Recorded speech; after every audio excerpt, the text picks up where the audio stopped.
ترین دہشت گردی کے بعد فضا سوگوار، میتیں آبائی علاقے پہنچی تو کوہرام مچ گیا۔ بوڑھے والا کے شہباز اور قدیر کے گھر سپے ماتم، خانے وال کے ضیاء اور ندیم کے ورثہ بھی غم سے نڈھال۔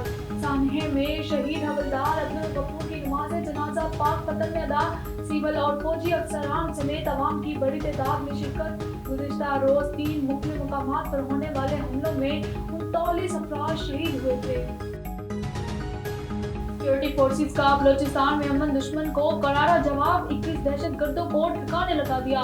فائرنگ کے تبادلے میں 14 جوان دھرتی پر قربان، پاک فوج کے 10 اور دیگر اداروں کے 4 اہلکار شامل۔ F C headquarters Quetta میں شہداء کی نماز جنازہ ادا، وزیر اعلیٰ بلوچستان اور اعلیٰ عسکری حکام کی شرکت۔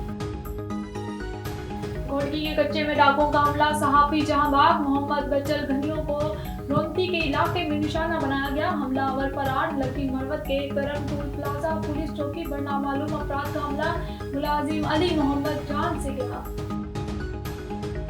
مونسون کا تگڑا اسپیل، کراچی میں تیز ہواؤں کے ساتھ موسلا دھار بارش، کئی علاقے پانی پانی ہو گئے۔ بارش کا سلسلہ 31 اگست تک جاری رہے گا۔ پنجاب میں بھی بادلوں کی گھن گرج، گوجرانوالہ، جہلم، گجر خان، کلر سیگا، اٹک میں بارش سے موسم خوشگوار۔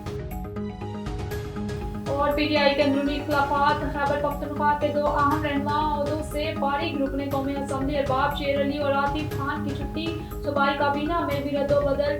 احتشام علی مشیر صحت نامزد، وزیر صحت قاسم شاہ سے قلمدان لے کر سماجی بہبود کا محکمہ تفویض کر دیا گیا۔ مزید تبدیلیوں کا بھی امکان۔ عرفان سلیم ضلع پشاور کے صدر، عاصم خان ریجنل صدر مقرر۔